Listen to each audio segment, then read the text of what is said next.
সারা ভারতবর্ষের মাটিতে এমন কোনো পণ্ডিত নেই যা নিমাইয়ের সঙ্গে তর্ক যুদ্ধে নিমাইকে পরাজিত করেন। নিমাই হচ্ছেন সেই মানুষ, যে মানুষ সাধারণ কোনো মানুষ নন, যিনি অবতার গণের মধ্যে শ্রেষ্ঠ অবতার, মহাপুরুষদের মধ্যে একজন শ্রেষ্ঠ মহাপুরুষ, আর ভগবানদের মধ্যে বিচার করলে তিনি শ্রেষ্ঠ ভগবানের আসনে তিনি বসেন। দার্শনিকগণ বিচার করে বিশ্লেষণ করে দেখিয়েছেন যে চার যুগের ভগবানকে যদি এক আসনে বসিয়ে রাখা হয়, তাতে নিমাইয়ের মতন উদার ভগবান নারায়ণও হবে না, রামচন্দ্রও হবে না, আর কৃষ্ণও হবে না। একমাত্র সবার উপরে যিনি থাকবেন তিনি হলেন সচ্চিদানন্দ বিগ্রহ, যিনি পরম ব্রহ্ম, যিনি রাধার সঙ্গে মিলে মিশে আমার রসমালাই হয়ে গৌরাঙ্গ হয়ে অবতীর্ণ হলেন। তাই ভক্তমণ্ডলী মায়েরা, আজকের এই কীর্তন গান যিনি সৃষ্টি করেছিলেন তিনি কেউ নন, তিনি হলেন এই নিমাই, যার প্রথম নাম ছিল বিশ্বম্ভর। কেউ তাকে গোরা বলে, কেউ তাকে গৌরহরি বলেন, কেউ তাকে নিমাই বলেন। কিন্তু যেদিন তিনি কেশ মুন্ডন করে সন্ন্যাস ধর্ম গ্রহণ করলেন, সেদিন তার নাম হয়ে গিয়েছিল শ্রীকৃষ্ণ চৈতন্য মহাপ্রভু। আর সেই চৈতন্য মহাপ্রভু কলির মানুষের চৈতন্যকে জাগরিত করার জন্য তিনি তার হৃদয়ের ভক্তি মাখানো প্রেম, ভালোবাসা আর অপ্রাকৃত জগতের যে মধুর লীলা কাহিনী, সেটা কীর্তন গানের মধ্য দিয়ে প্রচার করলেন। আর সেই কীর্তন গান আমরা আজকে বিশেষ দিনে আস্বাদনের জন্য বসে রয়েছি। এক তো কদিন আগে সরস্বতী পুজো হয়ে গেল, আর সেই সরস্বতী পুজোর সূত্র ধরে আজকে কীর্তন গান। দেবী সরস্বতী যিনি বিদ্যা দান করেন, বুদ্ধি দান করেন, আর সেই দেবী সরস্বতী পুজোকে উপলক্ষ করে কীর্তন গানের আয়োজন করেছেন এইখানকার ভক্তবৃন্দ। কিন্তু এটা সত্য যে সরস্বতীর কৃপা আর মা কালীর কৃপা আর লক্ষ্মী দেবীর কৃপা, এই সমস্ত দেবদেবতার কৃপা যদি না পাওয়া যায়, গৌরাঙ্গের কৃপা অতি সহজে পাওয়া যাবে না। কারণ শ্রী চৈতন্য দেব হলেন সাক্ষাৎ ভগবান কৃষ্ণ, আর এই চৈতন্য দেবী হলেন শ্রীমতী রাধারানী। রাধারানী আর কৃষ্ণ দুই দেহ এক হয়ে যিনি কলিযুগে জন্ম নিলেন তিনিই হলেন শ্রীকৃষ্ণ চৈতন্য মহাপ্রভু। যে চৈতন্যের চরণে মা লক্ষ্মী দেবী সেবা করেন, যে চৈতন্যের চরণে দেবী সরস্বতী পর্যন্ত সেবা করেন, সেই চৈতন্য দেব হলেন কলির ভগবান। তাই মায়েরা, যেহেতু আমরা সরস্বতী পুজোকে কেন্দ্র করে উপলক্ষ করে আমাদের এই কলির ভগবান চৈতন্য দেবের উপাসনা চলছে আজকে, তাই আমাদের সবার আগে জানতে হবে যে মা সরস্বতীর কাছে আমরা যে হাত পেতে কিছু চাইব, সেটা কি চাইব, এইগুলো জানতে হবে। কালীর কাছে যখন আমরা হাত জোড় করে কিছু চাই, সেটা অনেকেই ভুল করে ফেলি। ভগবান তিনি দয়াময়, মা কালী সন্তানকে কোলে বসিয়ে নিয়ে দেবার জন্য প্রস্তুত, কিন্তু আমরা চাইতে ভুল করি বলে ভগবানের কাছ থেকে আমরা পাই না। কিন্তু যে চাইতে পারেন তিনি কিন্তু ভগবানের কাছ থেকে সবকিছু বুঝে নিয়ে তিনি রাজা হয়ে যায়। তাই জন্য আমাদের চাওয়াটা শিখতে হবে। শিব ঠাকুর ছাই ভস্য মেখে শ্মশানে শ্মশানে ঘুরে বেড়িয়ে যার উপাসনা করেন তিনিই হলেন সচ্চিদানন্দ বিগ্রহ বংশীধারী কৃষ্ণ। তাই আমাদের সরস্বতীর কাছে কি চাওয়া দরকার সেটা আজকে জানবো। মায়েরা, সরস্বতীর কাছে আমরা হাত জোড় করে বলি, বিদ্যা দাও, বুদ্ধি দাও, পড়াশোনায় যেন মন বসে, ভালো রেজাল্ট করতে পারি, প্রত্যেকটি সাবজেক্টে যেন ভালো নম্বর পাই, তুমি এমন বিদ্যা বুদ্ধি দিও যেন ভালো পড়াশোনা করে চাকরি বাকরি করে বেশি বেশি টাকা রোজগার করতে পারি। কিন্তু মায়েরা, মা সরস্বতীর কাছে বিদ্যা চাইলে, বুদ্ধি চাইলে, চাওয়াটা হয়তো ঠিক হলো, কিন্তু মা সরস্বতীর কাছ থেকে বিদ্যা বুদ্ধি যে কৌশলে চাইলে পরে তুমি একটা আদর্শ মানুষ হয়ে দাঁড়াবে, সেই বিদ্যাটা কিন্তু চাওয়া হলো না। শুধু মাকে বিদ্যা দাও আর বুদ্ধি দাও, এটা যদি বলা যায় তাহলে সরস্বতীর কাছে পরিপূর্ণভাবে চাওয়া হলো না। তোমাকে বলতে হবে, মা সরস্বতী, তুমি আমাকে বিদ্যা দেবে, তুমি আমাকে বুদ্ধি দেবে, কিন্তু এমন বিদ্যা দিও, এমন বুদ্ধি দিও, যে বিদ্যা বুদ্ধি দিয়ে পড়াশুনো করে, চাকরি বাকরি করে, গাড়ি বাড়ি তৈরি করে, অনেক টাকা রোজগার করে আমি একজন ধনী ব্যক্তি হব, এটা ঠিক আছে, কিন্তু ওইখানেই যেন তুমি থেমে যেও না। আর একটা কথা বলতে হবে যে, মা সরস্বতী, তুমি আমাকে সেই সঙ্গে এমন একটি বিদ্যা দান করো, যে বিদ্যার বলে, যে বুদ্ধির বলে, যে শক্তির বলে আমি যেন ভগবানের গ্রন্থটা পড়ে যেতে পারি। তুমি এমএ পাস করলে, বিএ পাস করলে, পিএইচডি করলে, হেন তেন যা কিছু করলে, বড় বড় চাকরি করলে, মোটা মোটা টাকা রোজগার করলে, কিন্তু ভগবত তত্ত্ব সম্পর্কে তুমি যদি বিন্দুমাত্র দখল করতে না পারো, তাহলে তোমার ওই বিদ্যা কোনোদিন শুভ কাজে লাগবে না।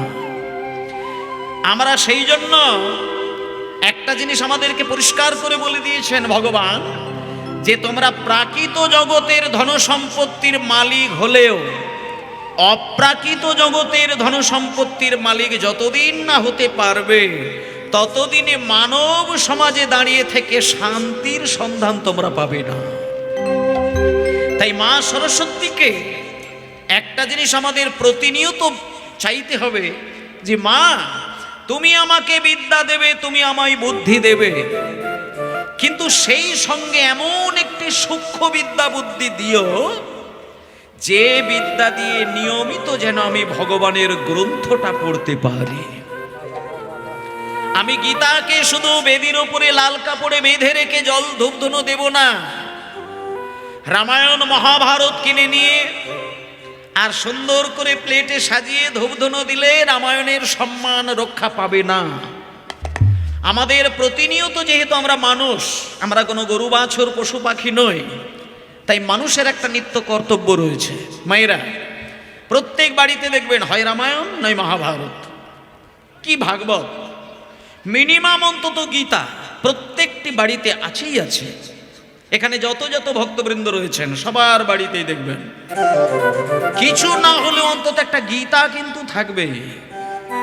তাহলে আমাদের কর্তব্য হলো এটাই, যে বছরে একটি বার যখন বিদ্যার দেবী সরস্বতী আমাদের ঘরে আসেন, আমরা ওই একটা দিনের জন্য একটি শুভ মুহূর্তে মা সরস্বতীর কাছে অঞ্জলি দেবার সময় আমাদের একটাই সংকল্প থাকবে, যে হে মা, তুমি একটা বছর করে তুমি আমাদের দ্বারে এসে দেখা দাও, আবার তুমি চলে যাবে, আবার একটি বছর পরে তুমি আসবে। তাই আজকে তোমাকে আমি হাত জোড় করে একটি জিনিস চাই, এই যে গীতা, এই যে মহাভারত, এই যে বেদ, এই যে পুরাণ, এই যে ভাগবত, এর কণামাত্র সত্তত্ব যেন আমার উপলব্ধির মধ্যে আসে, এইটুকু বিদ্যা তুমি আমাকে দান করে যাও। তাহলে জানবেন সরস্বতী পুজো করাটা ঠিক হলো। যেমন লক্ষ্মী দেবীর কাছে টাকা চাইলে টাকার মালিক হওয়া যাবে, কিন্তু মানুষ হওয়া যাবে না।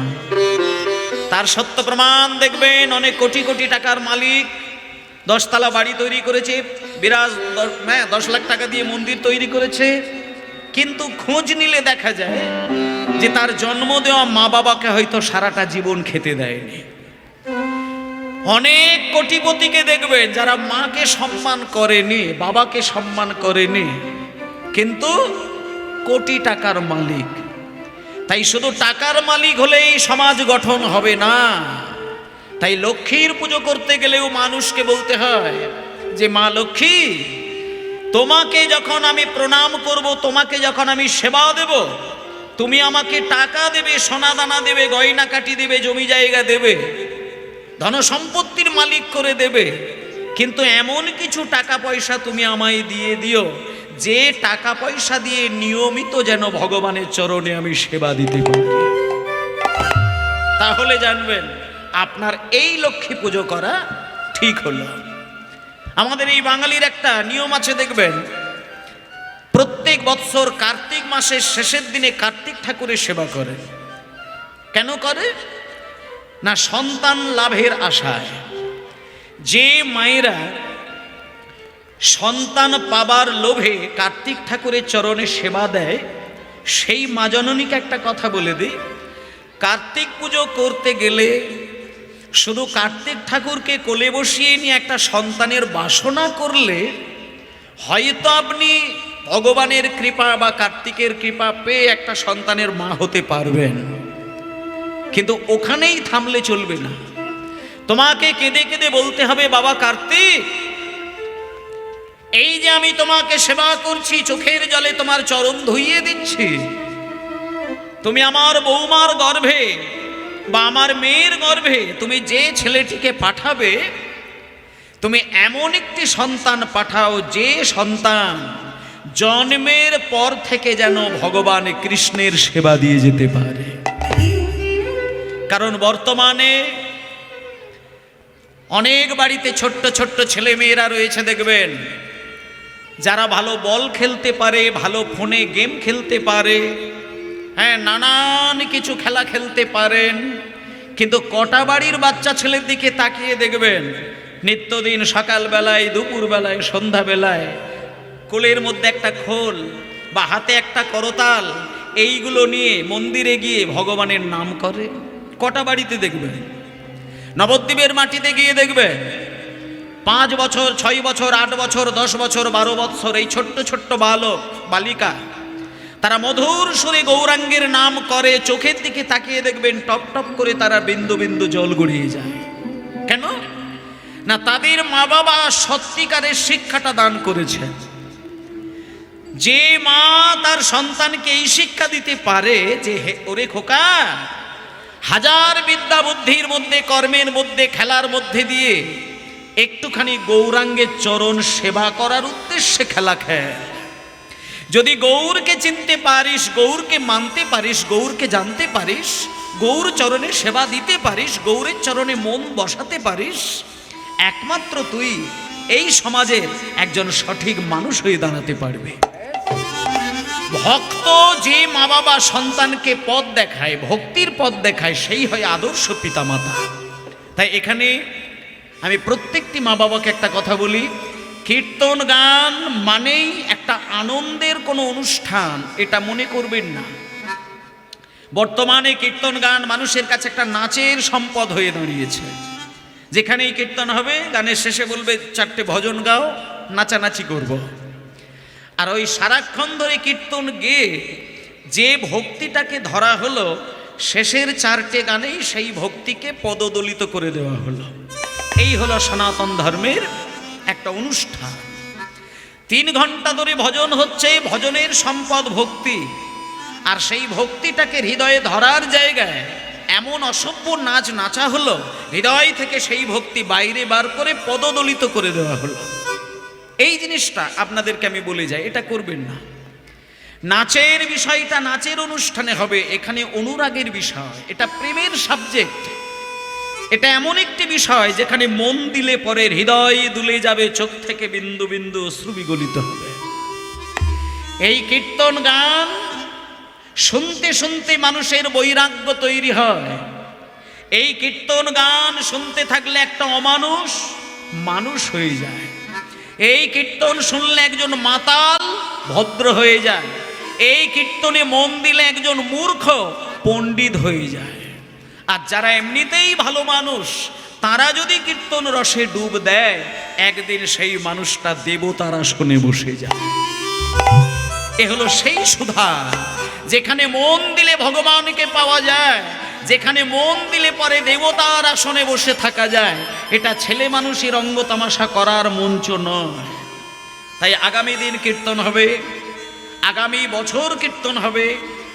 তাই আপনাদেরকে এই যে জায়গাটা পরিষ্কার করে বলে যায় যতক্ষণ হরিনাম হবে এই দায়িত্বটা নেবেন যে হরিনাম এমন একটি নাম যেখানে মন বসালে পরে ভক্তের সঙ্গে ভগবানের মিলন হয়, জীবাত্মার সঙ্গে পরম আত্মার মিলন হয়, স্বামীর সঙ্গে স্ত্রীর মিলন হয়। এখানে স্বামী হচ্ছে জগৎপতি, সারা বিশ্ব ব্রহ্মাণ্ডের স্বামী হচ্ছেন ভগবান কৃষ্ণ, আর আমরা সকল জীবাত্মাই হলাম ওনার স্ত্রী। পরমাত্মা আর জীবাত্মা এই মহামিলনকে, স্বামীর সঙ্গে স্ত্রীর মহামিলন, এই আমাদের পবিত্র হরিবাসরে হতে পারে যদি তার ব্যাকুল প্রার্থনায় তাকে ডাকা যায়। এ জগতে পুরুষ বলতে একজন, আর নারী হলাম আমরা সবাই। আর সেই নারী পুরুষের মিলনের একমাত্র পবিত্র স্থান হলো ভক্তের সঙ্গে ভগবানের মিলনের এই মহাপবিত্র ক্ষেত্র, যেটা হলো হরিবাসর। সেই হরিবাসরে আমরা সকলে মিলে সমবেত হয়েছি।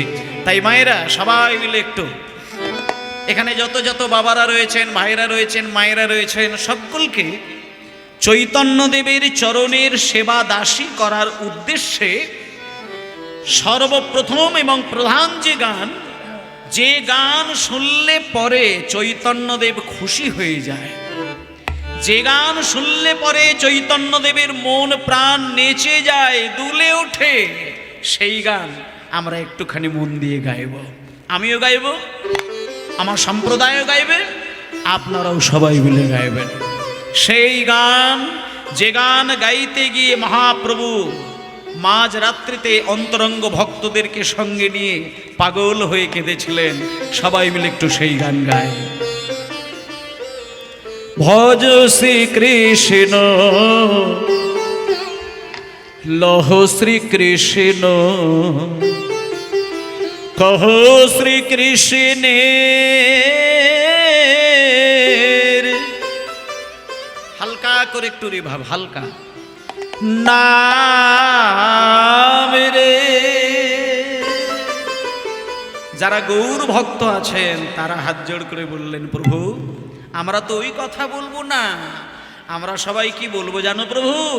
ভজ গৌরাঙ্গ কহ গৌরাঙ্গ হরি হরি রঙ্গের নাম রে, ভজ গৌরাঙ্গ কহ গৌরাঙ্গ লহ গৌরাঙ্গের নাম রে, ভজ গৌরাঙ্গ লহ গৌরাঙ্গ কহ গৌরাঙ্গের নাম রে। ভজ গৌরাঙ্গ কহ গৌরাঙ্গ লহ গৌরাঙ্গের নাম রে, যে জানা গৌরাঙ্গ ভজে সে হয় আমার প্রাণ রে। হরি বল। গৌরাঙ্গ ভজে সে হয় আমার প্রাণ রে, যে জন গৌরাঙ্গ ভজে সে হয় আমার প্রাণ রে। যে জনা গৌরাঙ্গ ভজে সে হয় আমার প্রাণ রে, যে জন গৌরাঙ্গ ভজে সে হয় আমার প্রাণ রে, যে জন গৌরাঙ্গ ভজে সে হয় আমার প্রাণ রে।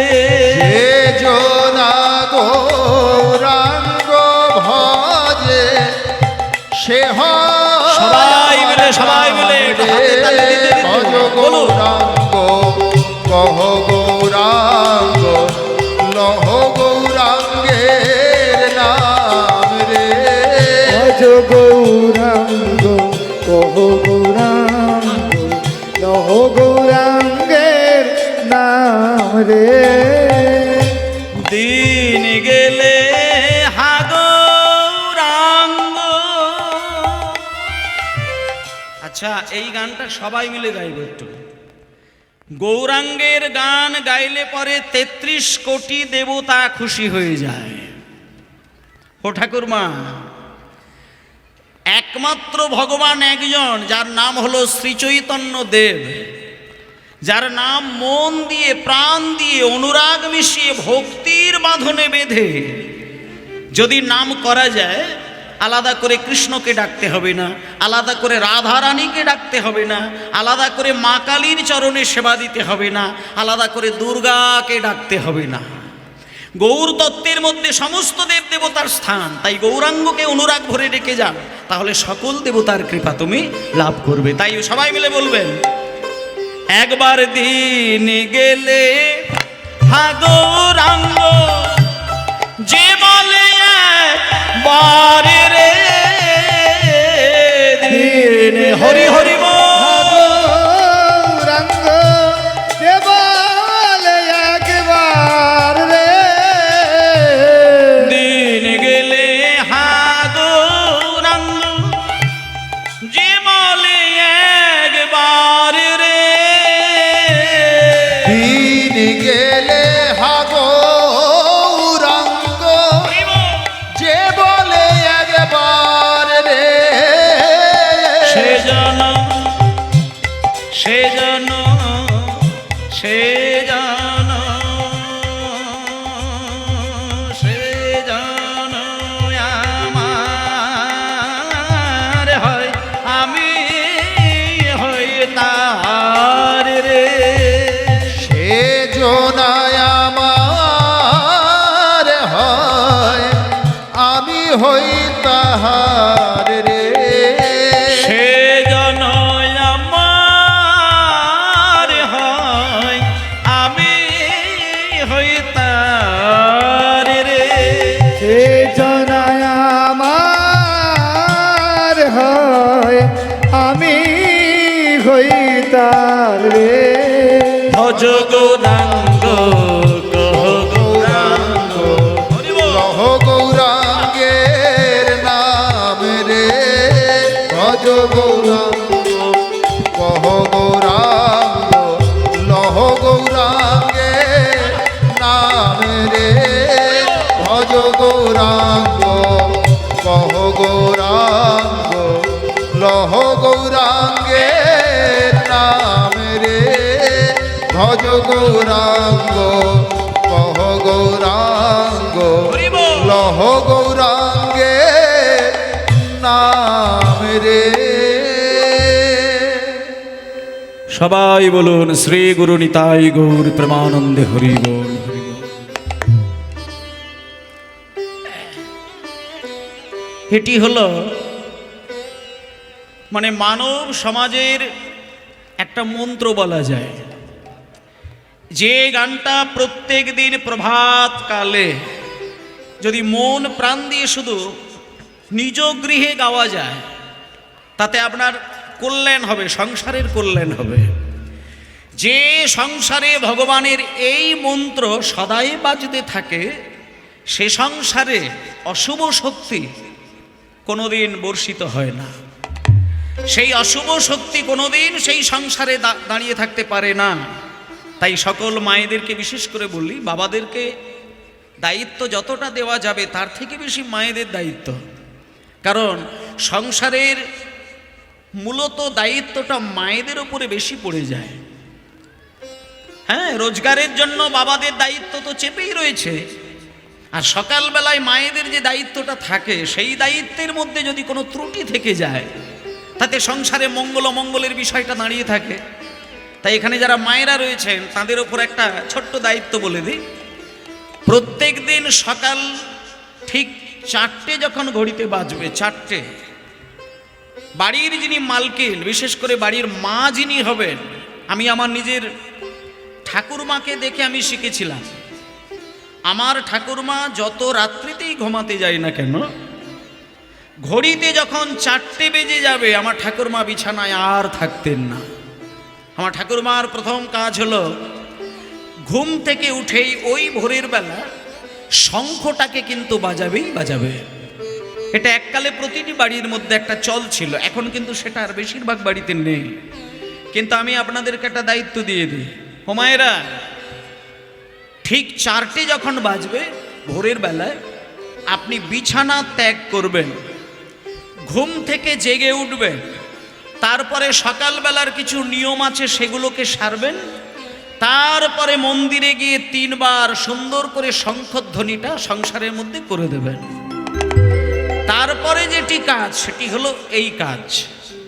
যদি মনে হয় যে উচ্চৈস্বরে গান গাইতে গেলে আরও সংসারের যারা রয়েছে তাদের হয়তো অসুবিধে হতে পারে, বিভিন্ন কারণে জোরে জোরে গান গাইতে গেলে, মন্ত্র পাঠ করতে গেলে হয়তো অনেকের যারা রাত্রির জেগে কাজ করে ভোরের বেলা সকালবেলা ঘুমায়, সেই ক্ষেত্রে বলবো মৃদু সুরে মৃদু স্বরে যদি এই গানটা গান তাতেও কিন্তু কল্যাণ হবে।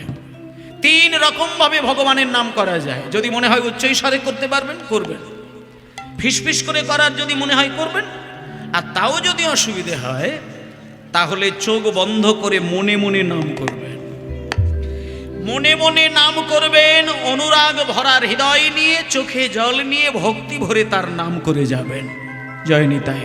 তাতে দেখবেন সংসারের অনেক কল্যাণ হয়ে যাবে। নিতাই গৌর হরি বল। আস্তে করে, হালকা করে, হ্যাঁ ঠান্ডা তো, ছোট্ট করে গৌর হরি বল, গৌর হরি বল, গৌর হরি বল। বাহ, ঠিক আছে। নিতাই গৌর প্রেমানন্দে হরি বল, হরি বল, হরি বল। বাহ, হ্যাঁ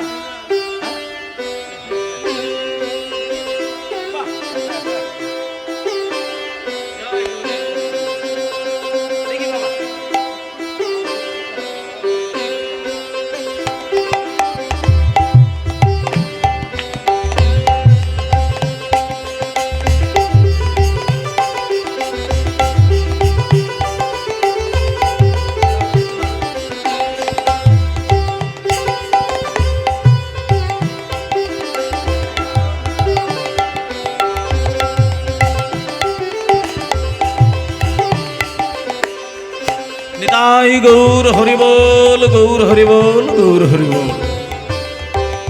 বাবা বাবা বাবা, জয় নিতাই। বেশ, তাহলে যেই কথাটি হচ্ছিল সেটা হলো যে মানুষ নানান কিছু চিন্তা ভাবনা করে দিন কাটায়। আসতে এইবার কিছু ধ্যানের কথাগুলো শুনবেন। প্রাকৃত জগতের সম্পদ হলো টাকা পয়সা, কিছু সোনাদানা, সামান্য কিছু জমি জায়গা আর গাড়ি বাড়ি। এইটুকু যদি কেউ তৈরি করতে পারে, মনে মনে একটা আনন্দ তৈরি হয় যে আমি রোজগার করে গাড়ি করেছি, বাড়ি তৈরি করেছি, কিছু জমি জায়গা তৈরি করেছি, সোনাদানা তৈরি করেছি, ব্যাংক ব্যালেন্স তৈরি করেছি, ব্যাস এটা হলো আমার পরিপূর্ণ রোজগারের একটা সম্পদ। কিন্তু মায়েরা, এগুলো হলো প্রাকৃত সুধা, প্রাকৃত সম্পদ। কিন্তু সেই সাথে সাথে তুমি অপ্রাকৃত জগৎ থেকে কি সঞ্চয় করলে সেটার হিসেব যদি এই বেঁচে থাকতে না করতে পারলে, তাতে কিন্তু তোমার মরণকালে গিয়ে কষ্ট করতে হবে। মানুষ 10 তলা 20 তলা বাড়ি তৈরি করার জন্য ভগবানের নাম তৈরি নয়। আসল রহস্যটা কোথায় দেখো? নেতাজি সুভাষচন্দ্র বসু, মা সারদা দেবী, চৈতন্য মহাপ্রভু, রামকৃষ্ণদেব, রাজা রামমোহন রায়, এনারা আলাদা আলাদা করে আমাদের জন্য সোনাদানা জমি জায়গা কিন্তু দিয়ে যায়নি। কিন্তু বৎসরে একটি করে দিন আমাদের কাছে আসে, যে দিনটা ওনাদের কথা স্মরণ নিতে গেলে আমাদের চোখে জল এসে যায়।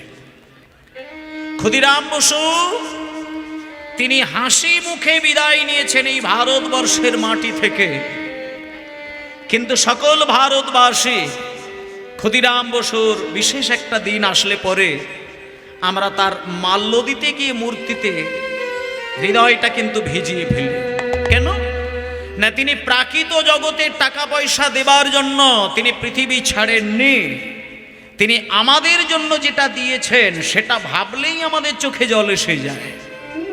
তাই মায়েরা, কোনো বাবা যদি ছেলের জন্য 1 কোটি টাকা 10 কোটি টাকা রেখে যায়, সেই বাবা যদি হঠাৎ করে মারা যায়, একটা বছর, দুটো বছর কি 3টে বছর বাবার জন্মদিন কি মৃত্যুদিন পালন করেন, কিন্তু সারাটা জীবন তাকিয়ে দেখবেন 10 কোটি টাকা দাদু নাতির জন্য রেখে দিয়ে গেলেও, বাবা ছেলের জন্য রেখে দিয়ে গেলেও, ওই ছেলেটা সারাটা জীবন কিন্তু বাবার কথা মনে করে একটা দিন মৃত্যুদিন কটা ছেলে বাড়িতে কান্নাকাটি করে দেখবেন।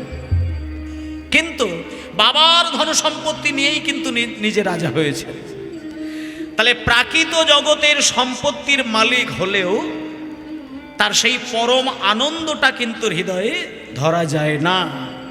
একমাত্র প্রাকৃত সম্পদের মালিকের সাথে সাথে নিত্যদিন সকালবেলায়, দুপুরবেলায়, সন্ধ্যাবেলায়, এই ত্রিসন্ধ্যা কালে যদি তার চরণে একটুখানি নিজের মনটাকে সমর্পণ করে দেওয়া যায়, কোনো না কোনো দিন আপনি অপ্রাকৃত জগতের মালিক হবেনই হবেন, অবশ্যই হবেন।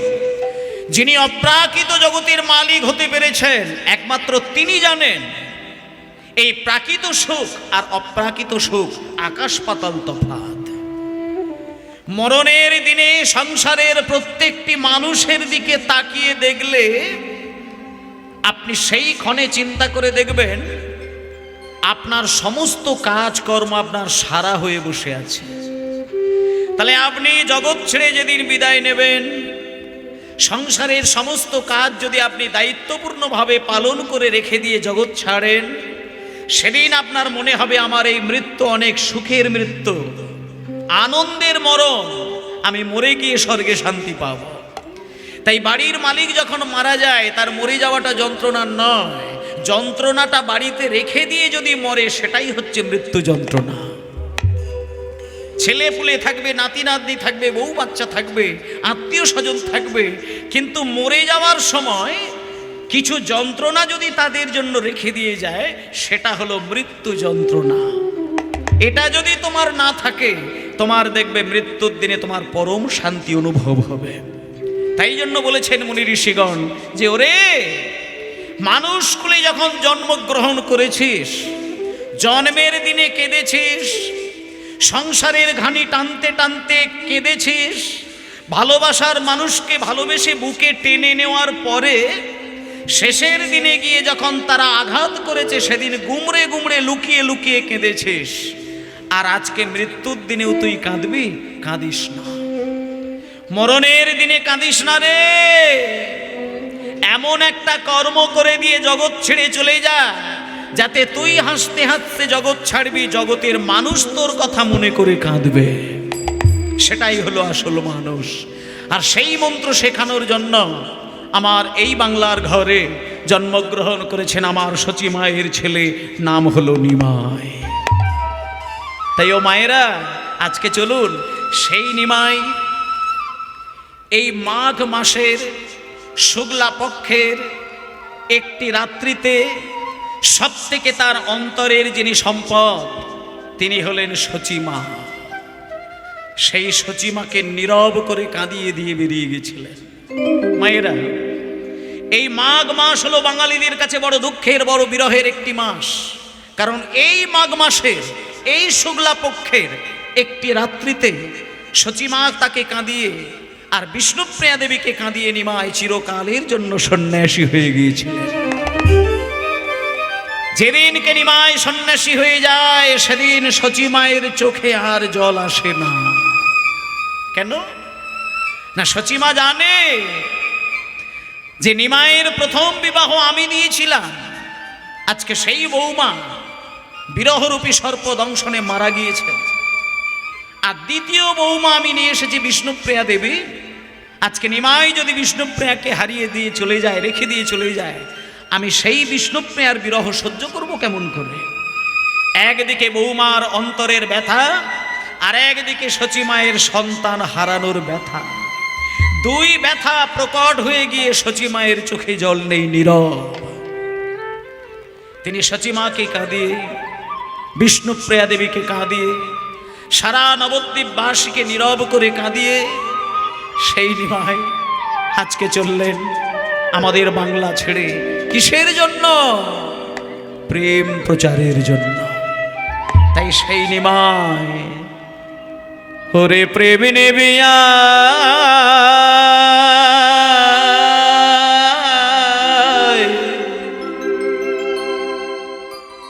ওরে প্রেম নেবে আয় বদন ভরে বলে রে হরি না ওরে প্রেম নিবিয়ায় বদন ভরে বলে রে হরিনা ওরে প্রেম নেবে আয় বদন ভরে বলে রে হরি না নিবিয়ায় বদন ভরে বলে রে হরি না এই প্রেম এনেছিল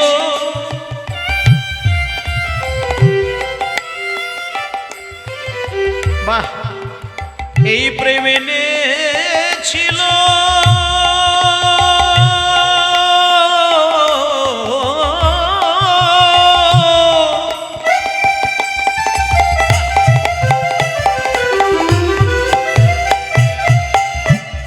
এই প্রেম এনেছিল ব্রজের বাঁকা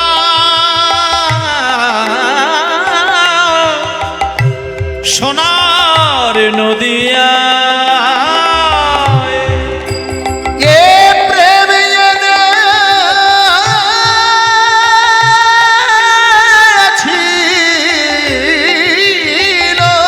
সবাই বলুন হরি হরি হরি বল।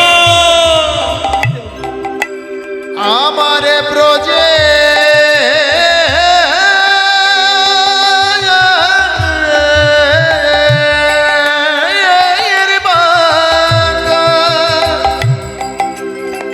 বাঁকা সোনার নদিয়া ওরে প্রেম ওরে প্রেম ওরে প্রেম ওরে প্রেম প্রেম প্রেম প্রেম প্রেম প্রেম ওরে প্রেম নিবিয়ায় বদন ভরে বলে রে হরি না ওরে প্রেম নিবিয়ায় বদন ভরে বলে রে হরিনা প্রেম নিবিয়ায় বদন ভরে বলে রে হরি না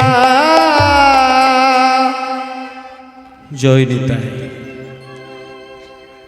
প্রেম প্রেম পাবার জন্য আজকে সকলের আগমন এখানে আপনারা যারা প্রত্যেকেই হরিনাম শোনার জন্য বসে আছেন আসলে কিন্তু আমাদের মূল প্রয়োজনটা হচ্ছে প্রেম হৃদয়ে যদি প্রেম থাকে ভালোবাসা থাকে তবেই মানুষ নিজেকে পরমানন্দময় বলে মনে করেন আর সেই পরমানন্দে ভরিয়ে দেওয়ার জন্য আজকে আমাদের কীর্তন আসরে সকলের আশা তাই মায়েরা চলুন আজকে চৈতন্য মহাপ্রভু প্রেম প্রচারের জন্য সন্ন্যাস ধর্ম গ্রহণ করে তিনি বাংলা ছেড়ে পুরীর মন্দিরে গিয়ে একটা ছোট্ট খাট্ট ঘরের ভেতরে বসে দুইজনকে পাগলের মতো জড়িয়ে ধরে তিনি যে প্রেমটা প্রচার করেছিলেন সেই প্রেম আজকে আস্বাদন করব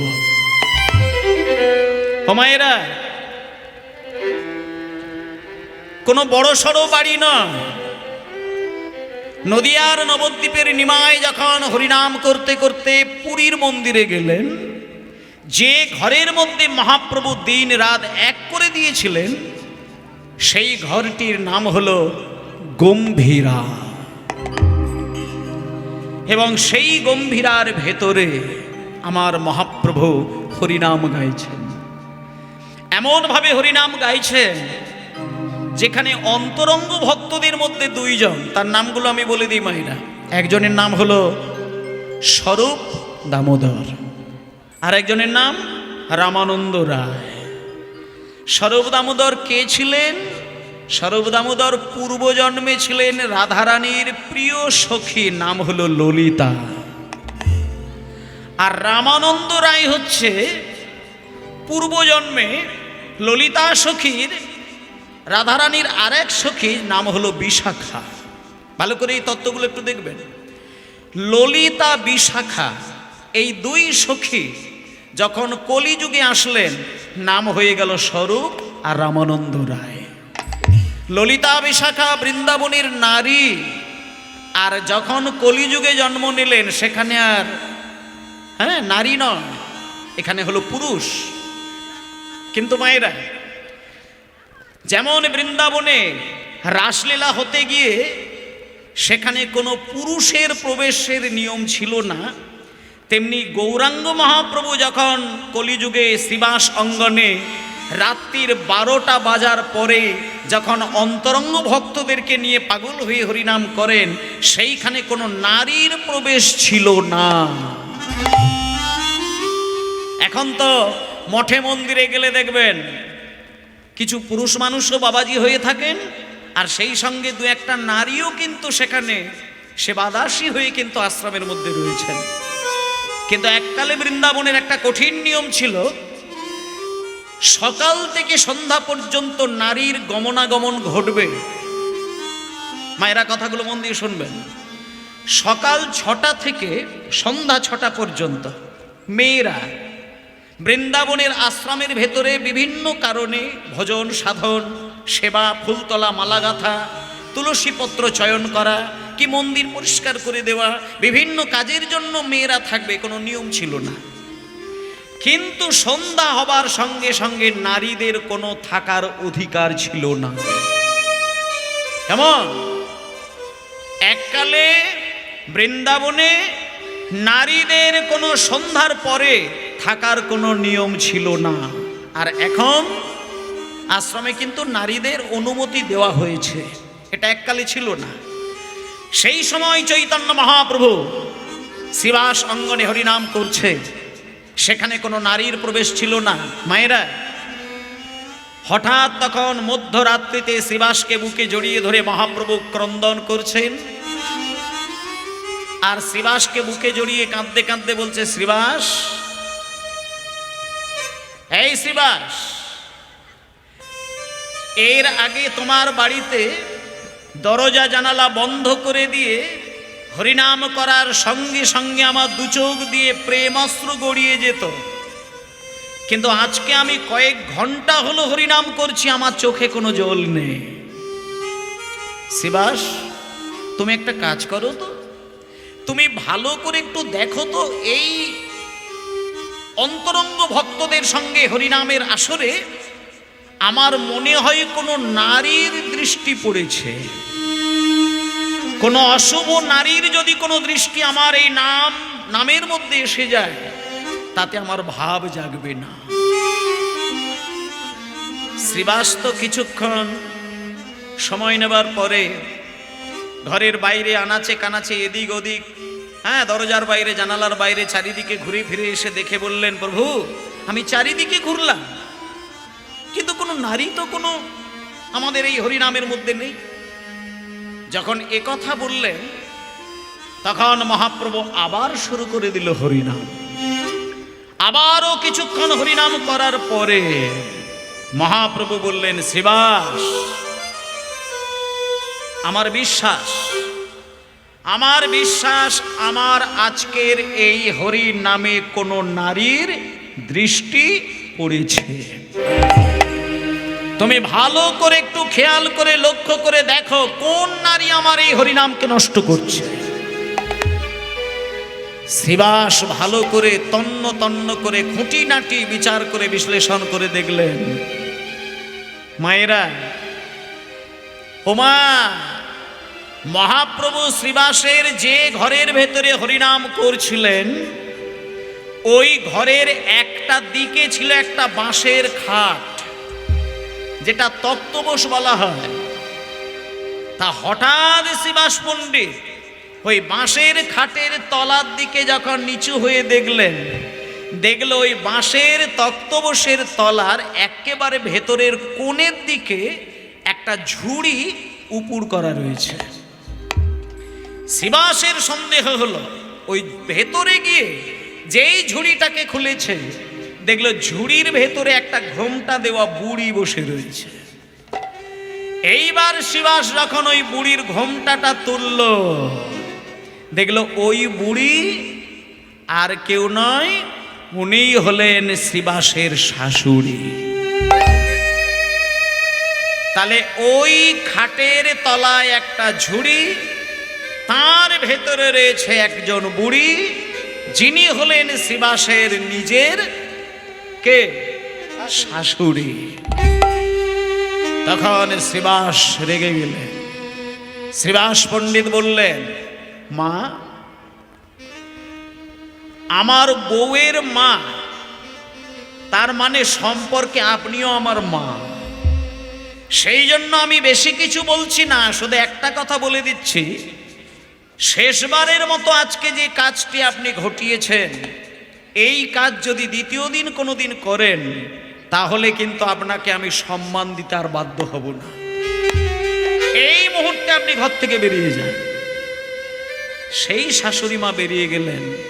এখানে একটা দৃষ্টান্ত দেখাচ্ছে, তোমার যদি ভেতরের চিন্তা অশুভ হয়, তোমার যদি ভাবনা চিন্তার মধ্যে জটিলতা তৈরি হয়, তোমার যদি অশুভ চিন্তা নিয়ে কোনো বৈষ্ণবের হরিনামকে যদি নিন্দে করো, তাহলে তোমার দ্বারা হরিনামের অসম্মান হবে। আর সেই অসম্মান করা হরিনামের ক্ষেত্রে যদি হরিনামকে তুমি নষ্ট করো, তাহলে তোমাকে অপরাধী হতে হবে। তাই ভক্তমণ্ডলী মায়েরা, এখানে এই যে কীর্তন গান হচ্ছে, প্রত্যেকটা মানুষের সেই দায়িত্ব নেওয়ার দরকার যে হরিনাম আলাদা কোনো অনুষ্ঠান নয়, হরিনাম হচ্ছে চৈতন্যদেবের হৃদয়ের নিজস্ব সম্পদ। এটা যে যত বেশি বেশি করে মন প্রাণ দিয়ে হৃদয়ে আস্বাদন করবেন, সে তত বেশি এই জগতে দাঁড়িয়ে থেকে অপ্রাকৃত জগতের সুধাটাকে হৃদয়ে ধারণ করবে। তাই ভক্তমণ্ডলী মায়েরা, আজকে সেই মহাপ্রভু এইভাবে শ্রীবাসের ঘরে হরিনাম করতে করতে যখন সন্ন্যাসী হয়ে গেলেন, তখন পুরীর মন্দিরে গিয়ে একটা ছোট্ট ঘর, যে ঘরটির নাম হলো গম্ভীরা। ও মায়েরা, আপনারা যদি কোনোদিন কোনো কারণের জন্যে পুরীর মন্দিরে যান, সমুদ্রে স্নান করুন, তাতে দুঃখ নেই, কিন্তু এটা খেয়াল করবেন, সমুদ্রে স্নান করে জগন্নাথ মন্দিরে যেখানে যাচ্ছেন, এই সমুদ্রে কিন্তু চৈতন্য মহাপ্রভু স্নান করেছেন। এই সমুদ্রে চৈতন্য মহাপ্রভুর চরণ ধুলো আজও মিশে রয়েছে। এই সমুদ্রে চৈতন্য মহাপ্রভুর হাকৃষ্ণ বলে কাঁদতে কাঁদতে চোখের জলও মিশে রয়েছে। তাই সেই সমুদ্রে যখন স্নান করবেন, মহাপ্রভুকে হৃদয়ে স্মরণ করবেন। তারপরে সমুদ্রে স্নান করে যখন আপনি পুরীর মন্দিরের দিকে যাবেন, জগন্নাথ মন্দিরে যাবার কিছুটা আগে ডান দিকে দেখবেন শ্রী চৈতন্য মহাপ্রভুর গম্ভীরা ধাম। সেই গম্ভীরার মন্দিরে আপনারা একটু প্রবেশ করবেন। তার কারণ বলে দিই, যে গম্ভীরায় আপনাকে আমি যাবার কথা বলছি, সেই গম্ভীরায় চৈতন্য মহাপ্রভু একদিন, দুদিন, 1 মাস নয়, টানা 12টা বছর চোখের জলে সারা মন্দির ভাসিয়েছিলেন। এবং সেখানে সকল ভক্তগণ আজও গিয়ে পাগল হয়ে কেঁদে কেঁদে একটাই কথা বলেন, আধারে জামি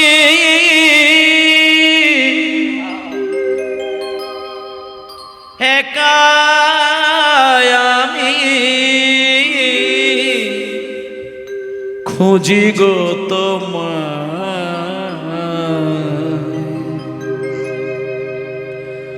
হাত ধরে পার করে নিও গো আমার, হাত ধরে পার করে নিও গো আমার, আধারে যাবি একা আমি খুঁজি গো তোমার, হাত ধরে পার করে নিও গো আমায়, দয়াল হরি হরি বল। ধরে পার করে নিও গো আমায়।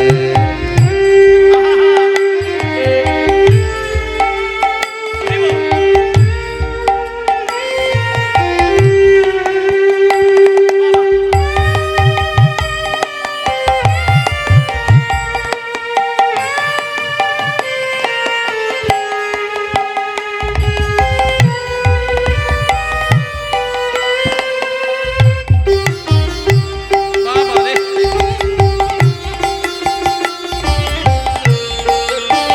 হরি বল। পিতা মাতা ভগ্নী ভ্রাতা দুটি দিনের দেখা, শেষের দিনে স্বজন বিনে যেতে হবে একা। পিতা মাতা ভগিনী ভ্রাতা বাহ! দুটি দিনের দেখা, শেষের দিনে স্বজন বিনে যেতে হবে একা। ভক্তমণ্ডলী মায়েরা, একটা কথা চিন্তা করে দেখবেন,